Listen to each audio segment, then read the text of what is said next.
We obviously need to assess where she's at, where we need to work on the most. So Ashtyn, in your opinion, what do you need to work on? What do you need to see progressing it before you go into college? Definitely my mid irons or high irons. Okay, so mid to high irons, obviously, probably mostly a ball striking consistency. Yeah. Okay. Okay, so obviously we want to work on things that are related to ball striking. Obviously, how are we going to get her to, we don't need to add yardage, we want consistency, tighter dispersion. What's the progress been from the first lesson to now in terms of your irons and overall swing changes that we made? I feel like it's bettering it, and like I can hit pure shots now. Okay, so you're hitting the ball better, more confidence in yourself, so obviously your scores have been a little bit better. Yeah. Okay, so good.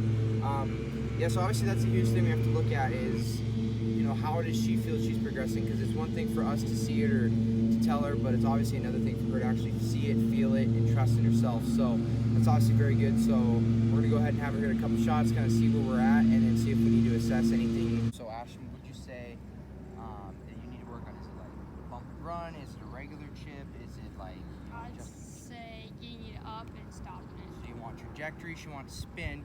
Obviously going into college, she's going to be playing on some firm, fast greens. She might be playing on some soft, slow greens. So obviously being able to adjust that spin is obviously very something good for you, beneficial to you. What would you say progress from the last lesson? Is it good? Is your game kind of starting to round together a little bit? Maybe seeing some progress there? Yes. Okay, definitely. good. All right, so she's progressing since the last lesson, wants more spin, wants a little more trajectory control. And so with that, we can obviously get some different shots and how to help her there. Her needs, so what would you say is the first shot we need to work on around the greens, kind of to get you to where you want to get to?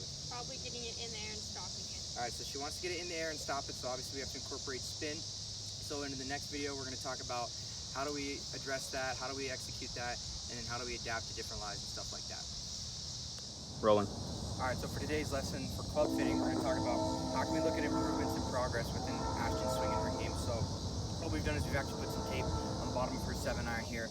She's going to go ahead and hit a couple shots, and that way we can actually look at how much of her sole is actually moving through the ball, through impact. It allows us to look at divots and how we can change adjustments to her club, lie loft, different shafts, grip size, grip material, stuff like that. So we're going to go ahead and have Ashtyn hit 2 balls right after this video, and we're going to address any issues that we see.